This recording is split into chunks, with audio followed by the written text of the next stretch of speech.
Welcome to tfm.co.uk. Hi, I'm Lynn. And I'm John from TFM's Home Run. Throughout November, the Cash for Kids charity wills campaign is back on the go with Thorntons Solicitors. This is a huge part of the fundraising every year for Cash for Kids. Joined right now by Murray from Thorntons. Thank you so much for the continued support. Tell us a bit about the charity wills campaign. Well, we've been running the campaign for about 4 or 5 years now. What happens is any funds that are produced for wills throughout the month of November is donated straight to Cash for Kids. So last year we raised just over £23,000, and it's been going up and up year on year, which has just been fantastic. So it's a huge impact for us and for the charity and for kids in Dundee. Yeah, it's an absolutely phenomenal amount. Now, Murray, I don't have a will, but at the moment I'm pregnant and I've been married just under a year now. So how important would it be for me to get a will? Because I'm assuming if anything were to happen, everything would go to my other half, or is that the case?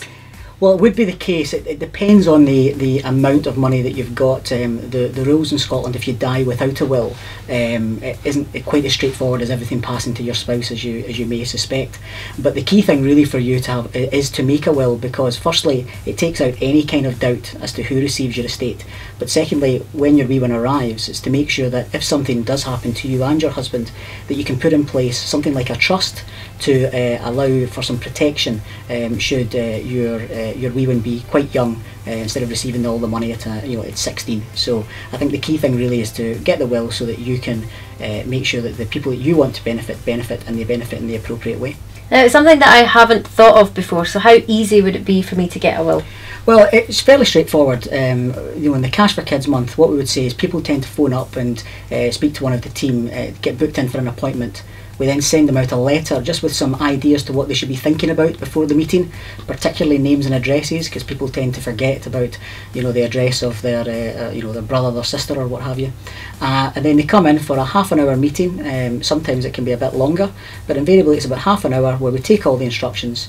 We would then prepare the documentation, which gets sent out to them at home, and then they can come back in and see us again to get it signed up. So the process, probably in terms of time for the client, is only around about sort of half an hour to 45 minutes, and in terms of the process from start to finish, you're looking at maybe a week to 2 weeks to get it all finalised. Some people would perhaps take a will when there's a certain thing. I mean, Lynn's obviously newly married, child on the way. What about for someone who potentially has bought a property a few years ago? Sometimes you're encouraged to take a will out at that time. What about for someone who's maybe got a will in place right now and maybe forgotten about it and circumstances have changed? How easy is it for them to update? Yeah, I think we would say to most people, if you have a will, you should be trying to update it around, or at least look at it every sort of 5 years. But you're right, certain circumstances, either buying a new house, getting married, wee one on the way, or maybe getting to retirement age are all significant factors that people should then consider looking at their will. What I would say is it's a fairly straightforward process. Again, you can get your will from your own solicitor, that shouldn't be a problem. You can bring it down to us for us to have a little look at. If there's anything that needs done, then you can get it done via the Cash for Kids and make your donation to the charity. But it may well be that the will is absolutely fine and it can just be put away again and not thought about for another sort of couple of years. So I think the key thing is to be aware that it's there and to just make sure that it's updated as circumstances change. Okay, so for people who are watching this video right now online, throughout the whole of November, the Charity Wills campaign is running. How do they go about getting involved? If they phone the office, and what to do is we'll put them through to our department, who will book an appointment in for them. They need to just come in after they've got the letter, which confirming the date and the time. Come in and see us, and we'll take them through the process. They don't really need to do anything more than that. In terms of the paying for it, it is a donation to charity. We give them an idea of how much we think they should be paying, but it's really up to everybody's own individual circumstances.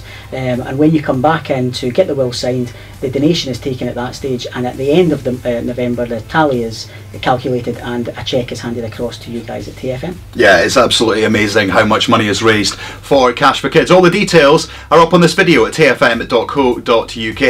Murray, thank you so much. I think you're going to have 2 new people coming in to create and renew wills, so thank you so much for all the information. Thank you very much. Thank you.